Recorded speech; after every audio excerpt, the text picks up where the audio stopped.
ایک ہندو کہتا ہے کہ مسلمانوں کے لیے ایمان کا رشتہ خون کے رشتے سے بڑھ کر ہوتا ہے۔ ایسا کیوں؟ میں نے اس سے اس سوال کے پیچھے چھپی وجہ پوچھی تو اس نے کچھ یوں ایک رداس سنائی کہ میرا نام شیوا سلوم ہے، میں ہندوستان میں یو پی کا رہنے والا ہوں۔ ہمارے گاؤں میں چند گھر مسلمانوں کے بھی ہیں۔ مسلمان دنیاوی لحاظ سے تعلیم یافتہ بالکل بھی نہیں ہیں، لہٰذا وہ لوگ بس کھیتی باڑی یا مزدوری کر کے اپنا پیٹ پالتے ہیں، جس کی وجہ سے ان کے مالی حالات بھی کچھ زیادہ اچھے نہیں ہیں۔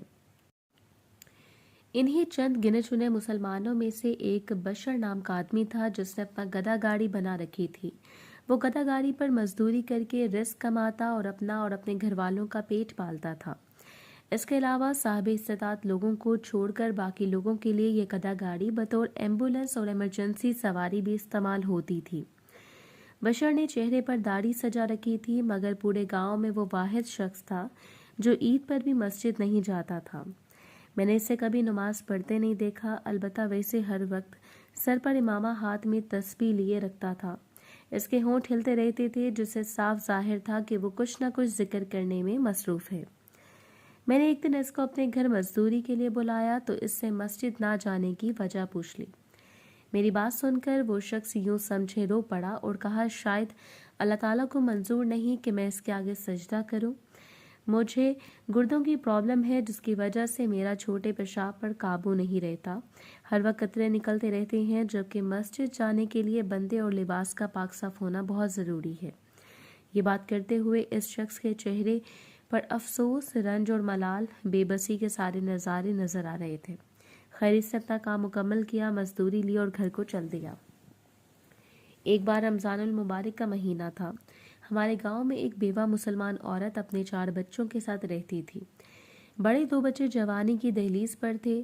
عورت گھر کے کام کاج کرنے میں مصروف تھی کہ اسے کرنٹ لگا اور وہ چل بسی۔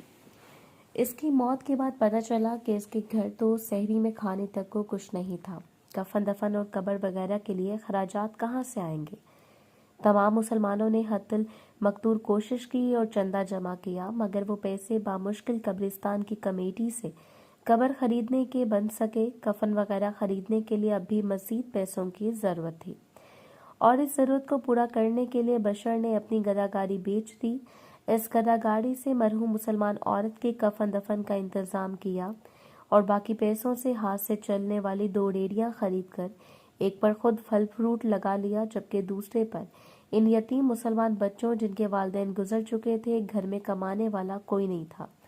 ان میں سے بڑے بچے کو سبزی لگا کر دے دی۔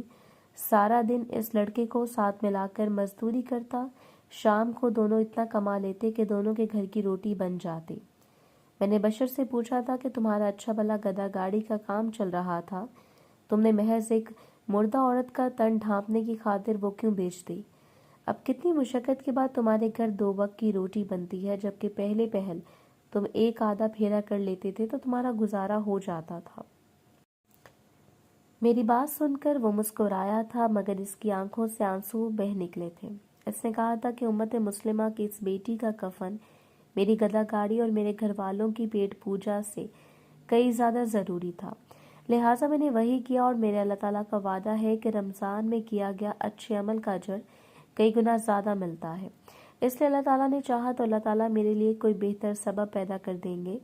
بشر کے جواب سے میں اتنا متاثر ہوا کہ مزید کوئی سوال نہ کر سکا، اور پھر میں نے اپنی آنکھوں سے حالات بدلتے دیکھے۔ میں نے دیکھا کہ ریڑھی بان بشر نے اسی یتیم بچے کے ساتھ مل کر ایک دکان کرائے پر لی۔ اس دکان میں سبزی اور پھل فروٹ لگائے۔ کچھ ہی سالوں میں وہ دکان انہوں نے خرید لی، اور پھر ہر سال ایک دکان میں اضافہ ہوتا گیا۔ جو بشر کے کاروبار میں اضافہ ہوتا گیا تو مسلمانوں کے حالات بھی بہتر ہوتے گئے، یہاں تک کہ ہمارے قریبی شہر کے سبزی منڈی پر پھل فروٹ کے بڑے تاجر مسلمان بن گئے۔ تمام مسلمان بروزگار تھے اور ان کے بچے تعلیم حاصل کر رہے تھے۔ میں نے دیکھا کہ وہی مسلمان جو سارے مل کر بھی ایک عورت کے لیے کفن نہیں خرید سکے تھے، آج جب بشر فوت ہوا، قبرستان کی کمیٹی کے پاس کئی غریب مسلمانوں کی قبروں کے لیے ایڈوانس پیسے جمع تھے، کئی لوگوں کے کفن کے لیے رقم موجود تھی۔ یقیناً بشر کی موت کے بعد ہمارے گاؤں سے کبھی امت مسلمہ کی کوئی بیٹی بغیر کفن کے قبر میں نہیں اترے گی، اور نہ ہی کفن کی خاطر در در پر جانا پڑے گا۔ بشر کے بدلتے حالات دیکھ کر میں نے ایک ہی نتیجہ اخذ کیا کہ ایمان کا رشتہ خون کے رشتے سے بڑھ کر ہوتا ہے، مگر کیوں اس بات کا جواب نہیں مل پایا؟ جب شیوا سلوم نے اپنی بات مکمل کر لی تو میں نے اس کے سوال کے جواب میں اس کو بتایا کہ یہ تعلیمات میرا مذہب دیتا ہے۔